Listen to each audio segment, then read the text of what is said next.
Good afternoon, everyone. My name is Vincent Mendolia, Fairfax County Department of Transportation, and I want to welcome you to this meeting to discuss the Transit Strategic Plan, also known as the TSP. This meeting will provide an overview of the TSP and allows everyone to provide feedback and ask questions. Before we begin, I would like to review some guidelines so everyone can participate and get the most out of this session. Please note that this meeting is being recorded and will be uploaded to YouTube and shared on the county website. You are welcome to submit questions using the Q&A function in the WebEx window at any time, and we will do our best to get to all questions while also ensuring that we get to all participants. Please do not use the chat feature to submit your questions. The Q&A function will send your question to all the administrators in this session and will help keep the questions organized and in one place. If you are on the phone, please hold your questions until the end. We will have instructions for you about how to ask questions at the end of the presentation. Before we do start that presentation, I would like to introduce the Director of the Fairfax County Department of Transportation, Tom Bashani, to provide some brief remarks. Tom? Thanks, Vincent. Good afternoon, everyone. Thank you for joining us. We appreciate you being here today. I know there's a lot going on. Your time is very valuable, so we're grateful for you to spend a little bit of time with us. Our goal is to provide the best Fairfax Connector service that we can.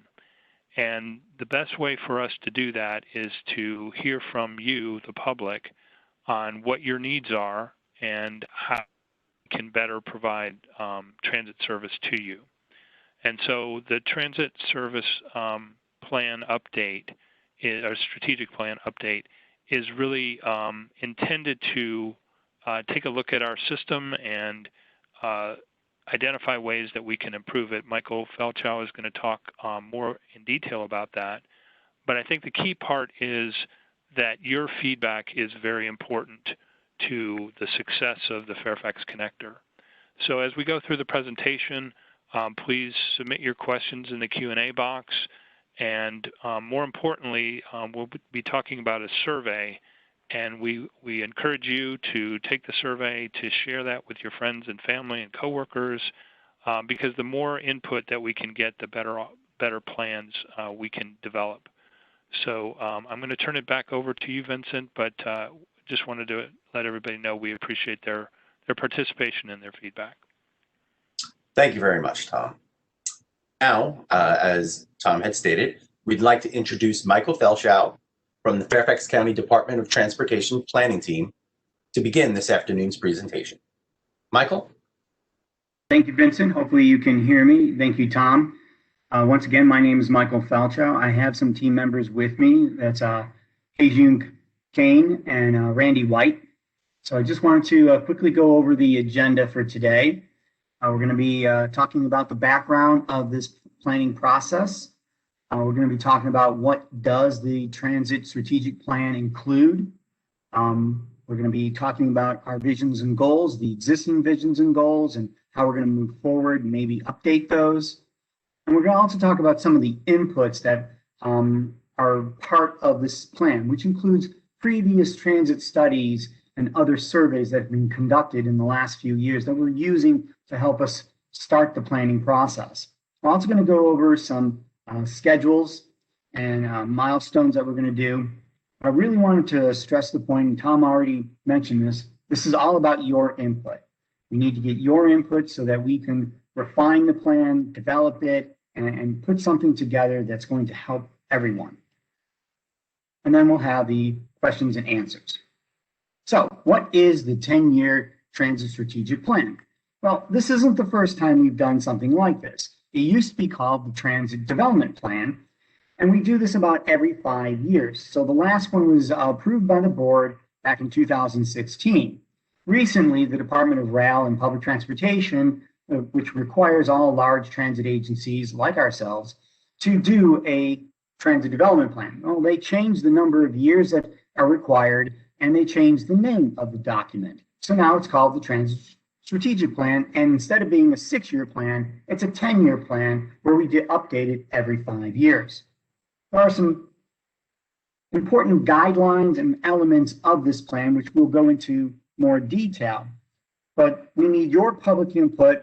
We're going to use these surveys and the analysis that we've already done in previous studies, but the main output of this document, the main element, that piece that we're talking about and going to have, is a priority list of services and of capital, including vehicles, buses, and new, if we need new facilities for our system, that may include new garages or new bus bays, new terminals, things of that sort. And you're going to get an opportunity to have input on that early, and again another opportunity later on to give us input on how we should rank and possibly even which year those things should happen in. So what's out there today? We have about 95 routes that are out there today.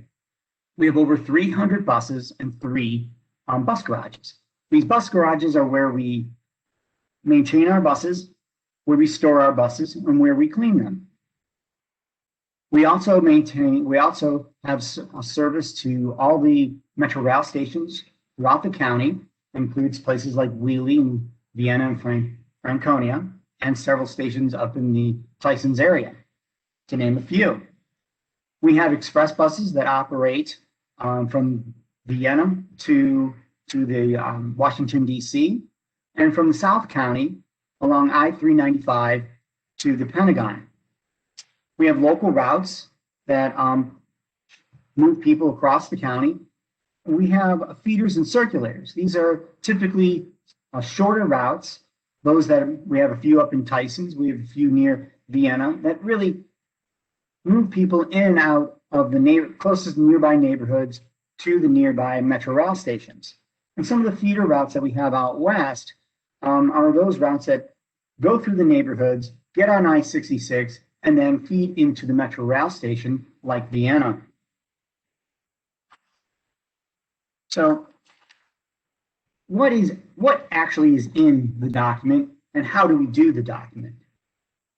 Well, that's where we start with you, asking you, what do you need? Where do you need the transit system, and how does it need to operate for you? We're also going to be looking at the development, things like, where's the new residential units? Where are new shopping centers? Where's the new employment centers throughout our county? Where is the growth? Even if there's going to be a new medical building, we need to know where those things are over the next few years. So we identify that information with your input, and we need to find out what types of services. Do we need more express bus routes, more local feeders, more local routes, or even innovative things like limited express bus routes? Now we also need to understand where the gaps are in our system. We got a lot of good comments in the last few public meetings about where services should be. It's not just where the services are, but also when they operate. What days, hours of the days or days of the week do we need to operate? What new facilities do we need? Do we need a new transit center, new garages? These are just some of the things that we're going to be looking at and gathering your input to make that priority list. And if you look at this graphic, then we have many of those things on this graphic.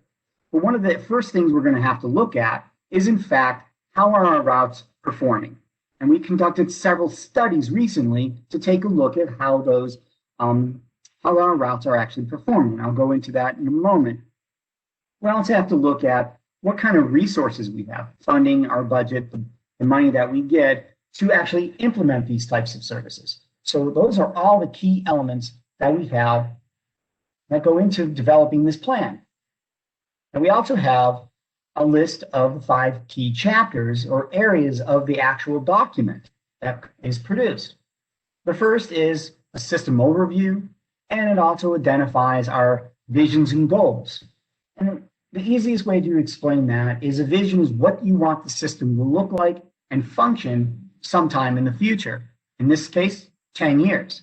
System performance and operational analysis is the second chapter. And that takes a look at how are things actually operating today? Where do we need to move resources around in order to meet the needs of the community? And we've done a lot of that work in terms of our service review plans, which I'll go in a moment. And then once we gather all that information along with your input, we then develop a list of improvements and modifications, which we will then bring out to the public for your input. The implementation plan and the financial plan are actually commingled. They're actually work together.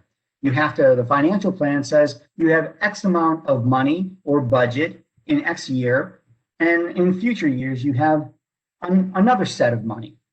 Based on that, we need to take that priority list and put the right in different years. We will put different improvements based on how much we believe we will have, or we estimate we will have in resources over the next 10 years. So I talked a little bit about some of the stuff on the top of this graphic. But what about the bottom of the graphic? We got two dots here. The first dot is where we are today, the first public meeting, gathering your input. And we're going to gather a lot of it through the online survey.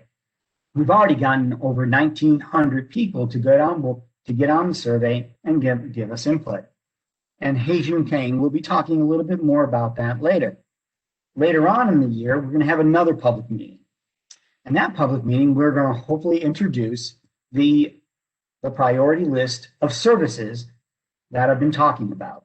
And that will be your opportunity to give us additional feedback on the types of services and when those services can be implemented over the next 10 years.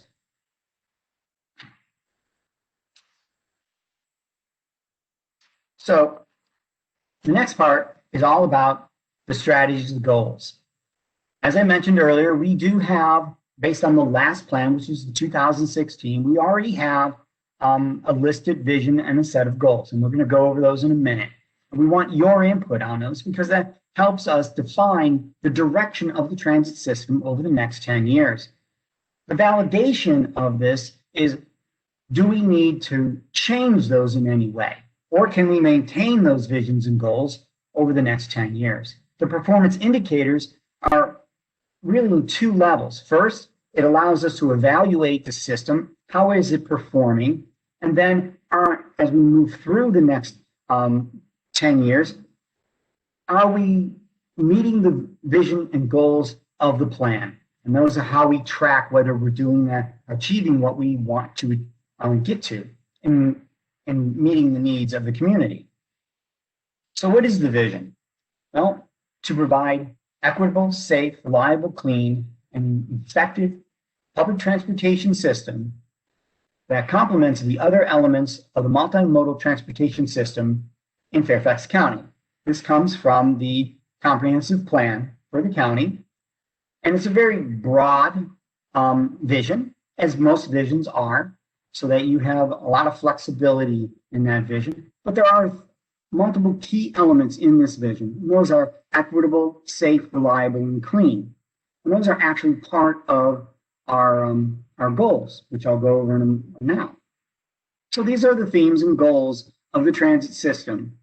They're choice, quality, efficiency, and safety, all within the confines of equity. We want to make sure that everybody has an opportunity to use the transit system. We want the transit system to be as safe as possible. That means our drivers are well trained, the buses are maintained and clean. The efficiency is all about cost effectiveness. Where should we put our resources? How can we make sure that the resources, which includes operating the vehicles and maintaining the vehicles, are out there doing the service of getting people transportation? Do we need to put more services in some areas, or do we need to adjust resources? Quality is all about how often that service comes to the rider of the service. We call it frequency. How often that bus comes by at that bus stop. And how many hours of the day does that route operate? Making sure that it operates to and from places that people want to go and when they need to go. The choice is the type of service that they have. People should have an opportunity for a short trip or a long trip to DC. And you should have those choices if you need them. And these are the themes that we have right now. And we're going through our online survey. We're going to get the opportunity to revalidate these themes, goals, and our vision.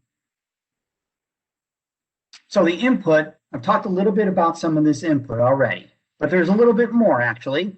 A market survey that was done about 2 years ago that really asked people, what do you think about transit?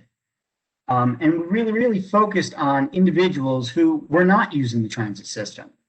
And what were their barriers for using it? And if they used to use it no longer, why did they change? Was it because they moved, or it wasn't effective enough for them, or it wasn't fast enough for them? Why aren't they using the transit system? So we understand what the barriers are. We also want to understand what the actual riders think who are actually using the system. So we went and did an onboard survey. And that information told us, who's using it, why they're using it, and where they're trying to get to. We also asked them, what do you want from the transit system in the near future?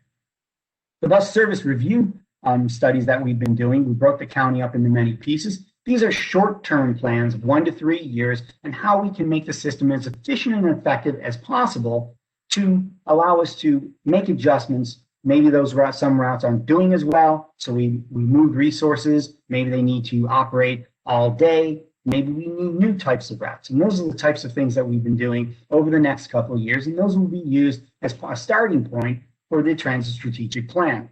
Stakeholder input and the public meetings, that's where we are today.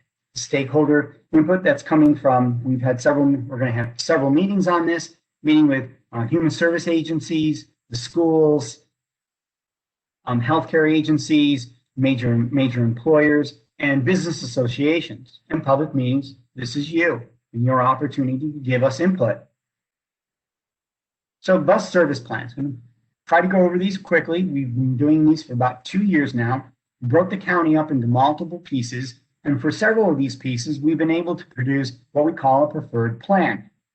Franconia and Reston Herndon are 2 areas we've just completed and developed a preferred plan. Now in the Reston Herndon area is we had to really focus on this one early on simply because we have the Silver Line Phase 2 Metro Rail line coming in this year. And we wanted to make sure that our routes are realigned for a new travel pattern they may be coming to because of the new Metro Rail line.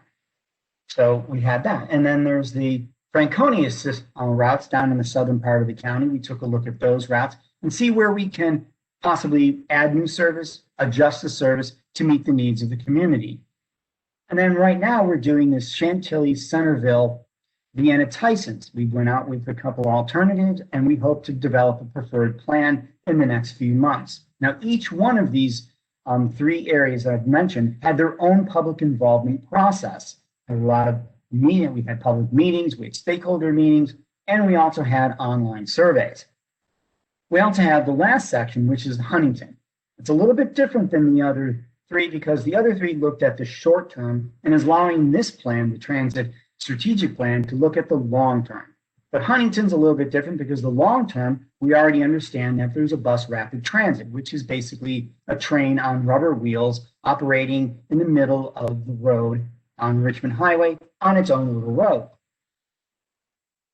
So we understand that's happening. So this portion of the TSP will be looking for Huntington as the short-term and mid-term recommendations. What do we do between now and when the BRT is built within the next 8 to 10 years?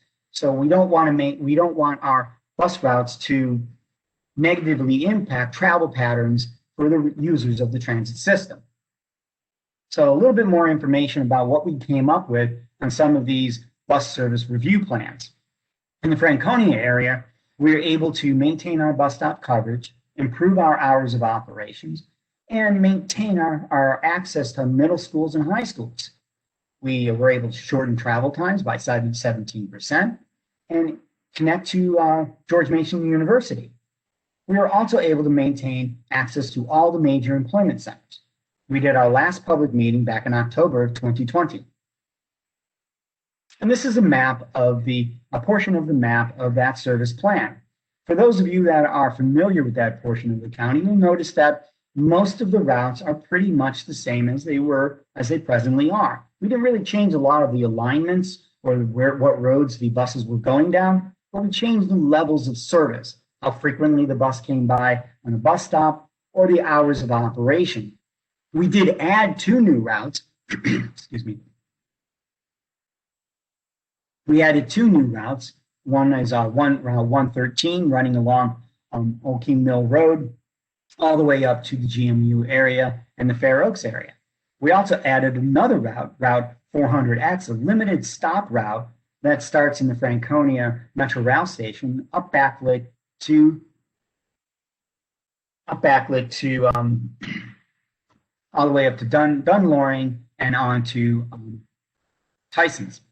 That route will also be operating in conjunction with Route 401, 402.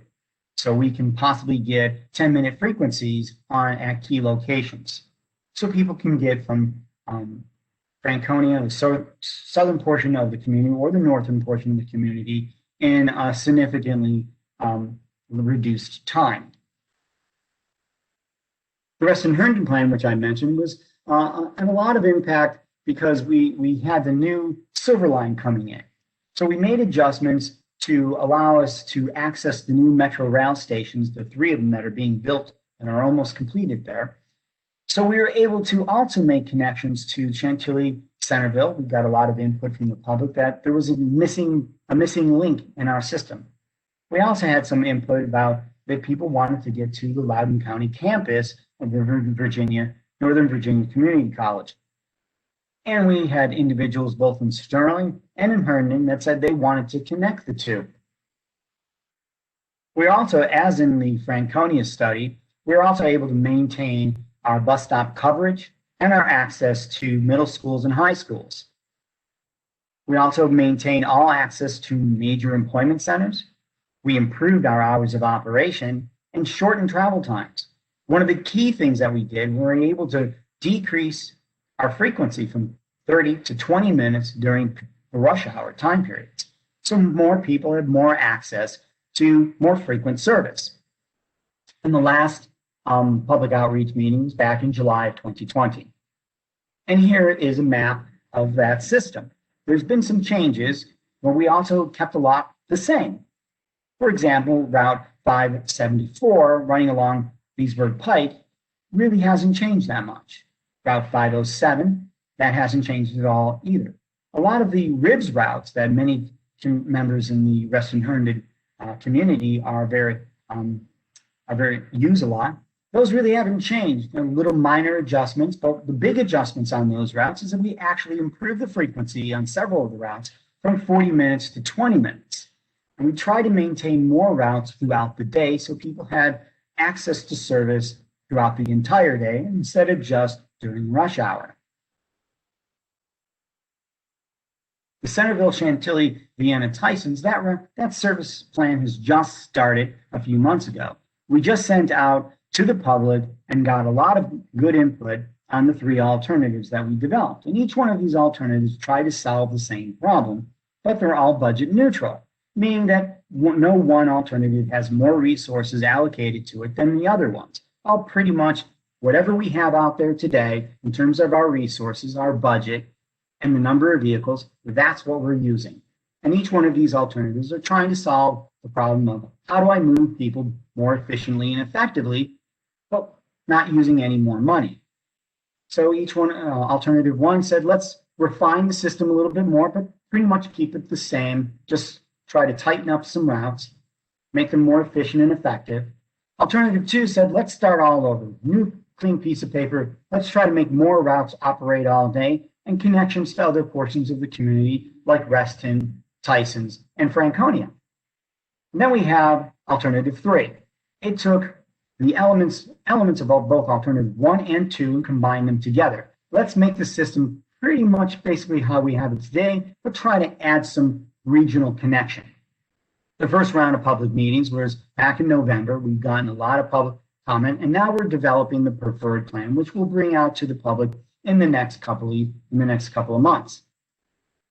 So the Huntington, which I've already mentioned a little bit about it, and you can see for those of you that are on the WebEx, you'll see a picture off to the right-hand side of what a bus rapid transit looks like. For those of you who are on the phone, it's basically a train, a little bit longer bus, about 65 to 70 feet long.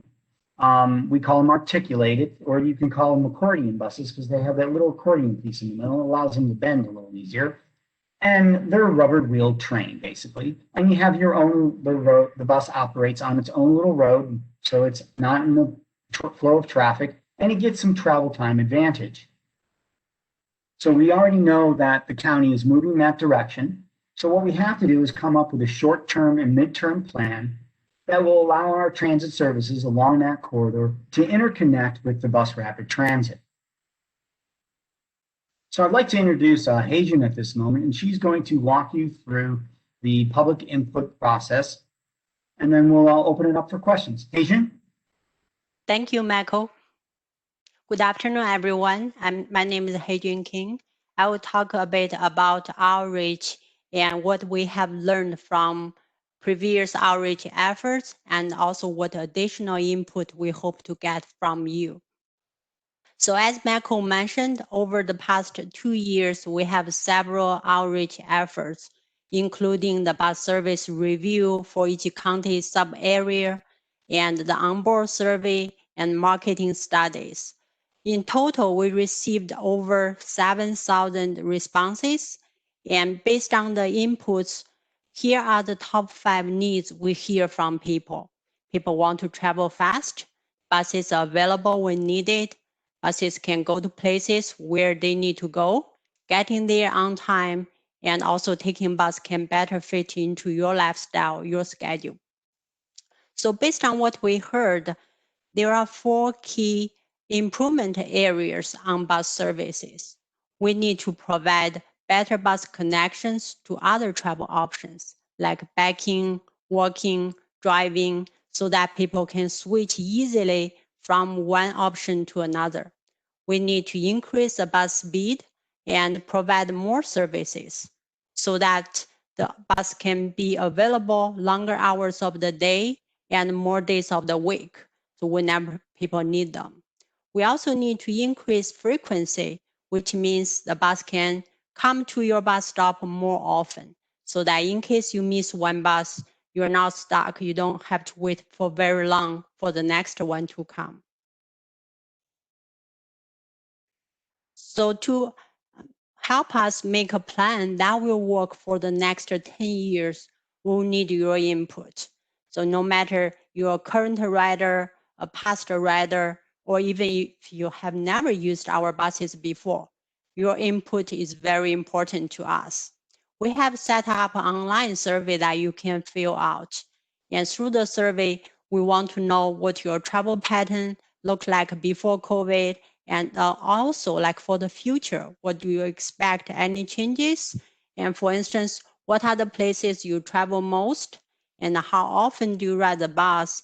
And if you don't ride the bus, what are the reasons for that? We would also like to know your priority in terms of the future improvements. What's more important to you and your community? And how can you rank those improvement areas based on the importance? So with your input, we can then more closely match our bus services to your travel needs and based on your priority. The survey also has some optional social demographic questions that will allow us to know our riders a little bit more. The online survey has some preference questions, which are basically asking you what kind of bus service do you like, do you prefer? So please keep in mind, those are more like hypothetical questions. Each question has 2 options you can choose from. We try to keep them simple to help you choose. And so here is an example. And suppose you take a bus to your job from home. And do you want to, say, walk for a few blocks to a major street where the bus comes pretty often, like 15 minutes? Or would you rather wait for the bus closer to your home and the bus comes every 30 minutes? So which option you think will work better for you? Or in other words, do you prefer shorter walk or shorter waits? This is another preference question as part of the survey. Say, suppose you take a bus to a shopping center. You have two options.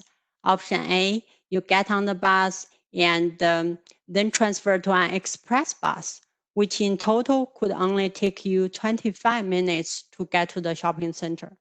Or option B, you get on the bus and then ride for 45 minutes directly to your destination, and you don't need any transfer.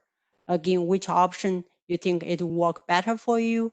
Do you prefer like shorter travel time service or like a bus service without any transfer? So there are a couple more preference questions as part of the online survey. So we hope through your inputs, we can better understand what your preference and so that we can prioritize the future improvements for our bus services. So together with your help, we want to make Fairfax Connector a more appealing travel choice for all of us. So how can you participate? You can send your comments by February 19, and there are a couple of ways. And you can take the online survey at fairfaxcounty.gov/connector/TSP. Please do share with the link to your friends or your family so that they can also participate. And you can email your comments to fairfaxconnector@fairfaxcounty.gov or call us 703-339-7200. The TTY number 703-339-1608, or mail your comments to this address: Fairfax County Department of Transportation, Transit Planning, Public Comment, TSP 2021, 4050 Legato Road, Suite 400, Fairfax, VA 22033. So at this point, we are concluding our presentation. Thank you for your attention.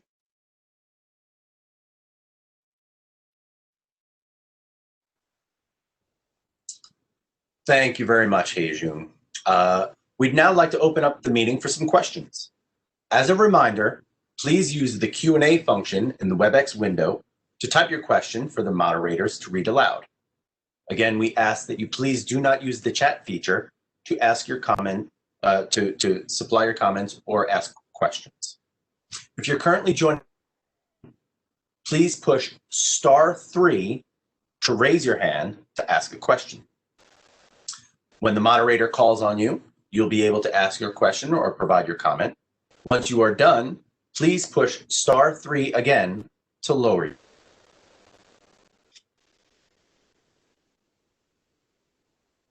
And as Hei-Jun and Michael stated, we are here to answer your questions. So please feel free if there's something in your neighborhood that you might know about that you feel an improvement should be made. We're happy to hear from you this afternoon. So please feel free to provide those comments. Hey, Vincent, excuse me, this is Michael Falcho again. I just want to make sure that everybody understands what we're going to do with your comments. No matter what you ask, we're going to take a look at it. We're going to evaluate it based on the goals and objectives that we talked about earlier, and also based on some of the input that we received from the other participants, the stakeholder groups, and those bus service plans that we've been doing. And we may not be able to implement everything that everybody asks for, but that's why we have what we call an unfunded and a funded portion of this plan. So I talked several times about a priority list. There will be a portion of that priority list that we'll be able to identify funding for and identify a year that maybe we'll be able to do implementation on. The rest of it will go into an unfunded portion. So if we identify future funding comes along, a new grant comes along, we can then say, there's a service or there's a project that, or a pilot program that we can implement. So you may not see in the end that your request happens, but you must know that we look at everything and we try to see if we can implement everything. Those that do not get implemented, we're going to be putting into the unfunded portion. Now, a lot of people through the bus review plan made a lot of comments, a lot of it because all those plans were budget neutral, basically plus or minus 2%. We got a lot of comments for additional service that we could not apply. We couldn't say we just couldn't put it into the plan. So we said, we're going to take all those comments that we received, hundreds of comments, and we're going to put them into the transit strategic plan. So there's already a lot of comments that we received about improved service throughout the county that we already have. And we're going to be taking a look at those on top of whatever we receive through these public meetings and the online survey. Absolutely, Michael. And as you mentioned, we do have that survey, and currently we're just about 2,000 respondents, so we're very pleased. And we would love it for our attendees today to also provide that feedback. And as Hei-Jun has noted, if there are any of your friends or neighbors that you know that might be interested, please encourage them to provide some feedback. Michael, over the last couple of nights, we've had a few meetings. We've had 2 meetings in the last 2 nights. And we have had some interesting feedback from some of the groups that we've. Is there anything of note that you feel is important, some of the trends that we've seen? Yeah, that's a good question. Thank you, Vincent. I think some of the best interesting questions came along was, well, you know, I'm a bike rider and I want to use transit. Are you going to connect bike facilities to the transit system? Another person talked about sidewalks connecting to pedestrian walkways to the bus system. It's very important. You can have a great bus system, but if there's no way for people to get to it, then they're not going to use it. So those are beyond just improving our levels of service. It's those infrastructure things, the sidewalks, the bike trails, the bike lanes that allow us to expand what we call one would call the watershed, the catchment area of how people can get to the system.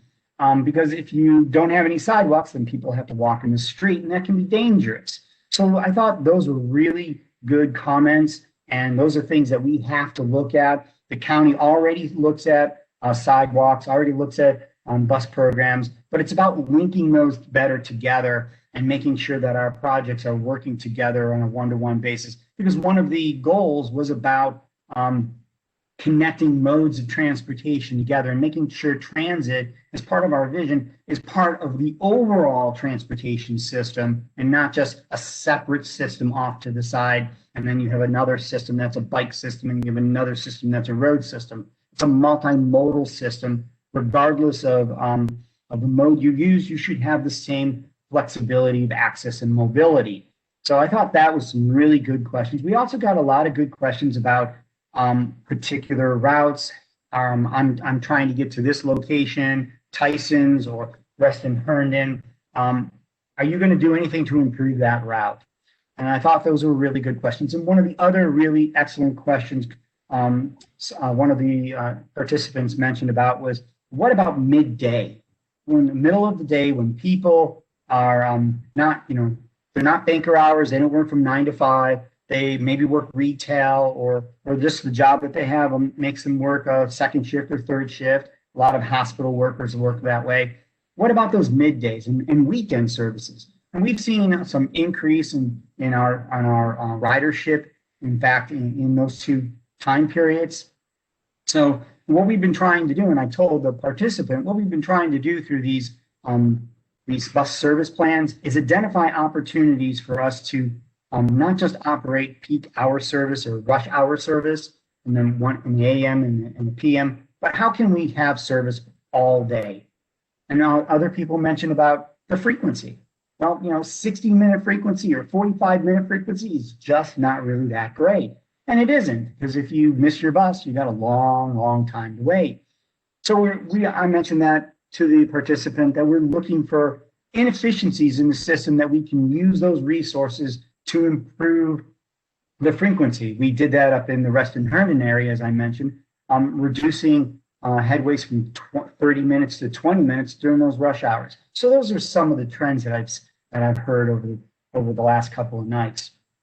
We got, I don't know how many questions we got yesterday, Vincent, but the day before we got over 50 questions. So I don't know what we got yesterday. I believe last night we were in the 40s. One of the questions that did come up from both sets of meetings, we've had a lot of questions regarding service, not just Fairfax County area, but also service outside of Fairfax County. So do you want to talk about some of the plans and proposals that we have, as well as some of the current express routes that we do operate? Yeah, that'd be great. Let me first by saying that one of the preference questions on the survey are in fact a question about do you think it's important to have connection to outside the county, or more important to maintain connection within inside the county? So there is that question, and we want to know what people think. We do have new services that we're planning on once the express lanes are completed along I-66. We are going to be expanding some of our express bus service that we have. One of the routes, of course, right now, which is 698, which presently goes from Vienna to the Pentagon, will be extended if we get the funding through that through the tollway, through the toll funding outside the Beltway toll funding to Stringfellow, and improved to 15-minute frequencies. So you'll be able to go from Stringfellow to Vienna over to the Pentagon with 15-minute frequencies. We also have routes 699, which was one of our first bus routes funded by toll funding inside the Beltway, and that operates from the government center onto I-66 over to the State Department and the university. So that gives us, and that route before COVID was extremely successful, so successful, we ended up having to ask for additional grant funding so that we could add more buses to it and reverse commute, because we got questions from the public about, I live in DC, but I live in the county. So we have to look at that movement too. It's not just everybody going into DC. It's people coming from Arlington. It's people coming from Loudoun and Prince William County working in Fairfax County. A lot of people, there's 1.2 million people living in this county, and there's tens of thousands of jobs in this county, hundreds of thousands of jobs. This is a vibrant community with a lot of activity, and we want to make sure that we're not just connecting to Metro Rail, we're connecting to all portions of the county. And we also had another question about, what about low density areas? If I live in Clifton and I want to get to someplace, and how do I get there? There's no transit system. So we talked a little bit about innovative transit types, like flex routes and sort of a on-demand new technology kind of services that we're actually looking into for those low density areas that typically don't do well with a fixed route or typical bus route types of service. Thank you very much. And those toll funding that you were referring to, those are the Northern Virginia Transportation Commission. Those are their commuter choice grants that we use to fund those express routes currently on I-66. That is correct. So one thing that we did want to just mention, one final thing. In addition to these long-range plans that we're talking about right now, we do continually look to assess the system as we can. One of the things that you might want to just speak to very briefly, Michael, is some of the WMATA route proposals that we have for July of 2021.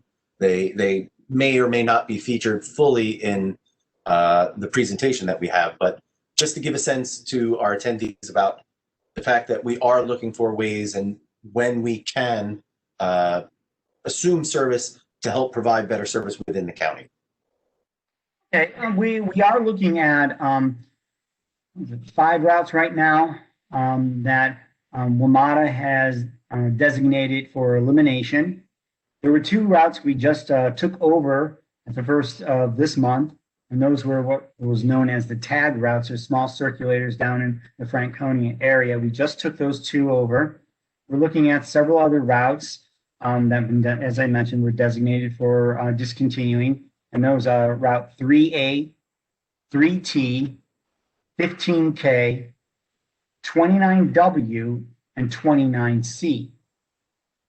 These routes, for financial reasons, WMATA says that they no longer can maintain them. And so the county we've just done a public meeting last week to introduce what we hope to do, which is take on those routes, minor modifications to those routes, but basically pretty much the same as what WMATA is operating them. We're going to get some buses, and we're going to start operating those services, hopefully starting in July of this year. So that's one of the first things that we've done. But we also, and I think it's a really important comment that you sort of made there, Vincent, about looking at our system. We don't wait 5 to 10 years to look at the system. We look at the system every day, actually. But we get daily information from all our buses on ridership, how the bus is operating, on what we call on-time performance, how often, making sure that it's speed. The bus knows where it is. The bus knows where it's supposed to be. And all that information comes back to us, about 8 million data points every year plus, so that we can figure out how the routes are actually working. And we get a lot of this information, and it allows us to identify, is a bus operating on time? Is it having trouble, and therefore making people late to where they're trying to get to? So we try to modify schedules and adjust the routes throughout the year. We do this anywhere between two to three times a year. We have service changes where we'll go out and we'll make modifications and adjustments. Some are based on the data that we gather, and some are based on public input. So maybe there's a new route. Like last year, we put in a new route, Route 467, because WMATA had removed a route 2T a few years ago, and there was a lot of citizens who needed access to employment centers and needed to have access to mobility. So that route was a benefit to those members of the community. So we look at those things, and we look at those opportunities throughout the year. So it's not just every 5 years we do a plan. We're always looking at the service, and we always listen to, I read every comment that is sent to us, and I go to my team, and Adrian and Randy can probably testify to this, and ask them, can we fix this? When can we fix it? So those are the things that we're always doing. So we have any comments or questions? Well, I was just going to say, yes, Tom, I was about to kick it back over to you. Well, before we do that, I did want to just clarify a little bit about the Metro bus routes. You know, currently Metro is not operating a number of routes because of the pandemic. Because many of those routes may serve, you know, downtown destinations. Many people are teleworking. We do anticipate that they will be able to add some service back, and certainly as vaccinations are more widespread, people will be returning to offices and things like that. So the actually five routes that we're considering taking over are routes that we want to make sure are restored, but I don't want to leave the impression that you know, that other service is just going to be eliminated. We do anticipate that Metro is going to be adding back some service. There just some federal money that has been provided recently within the last couple of weeks, and so there will be some service restored. And those five routes primarily are not operating because of the pandemic right now.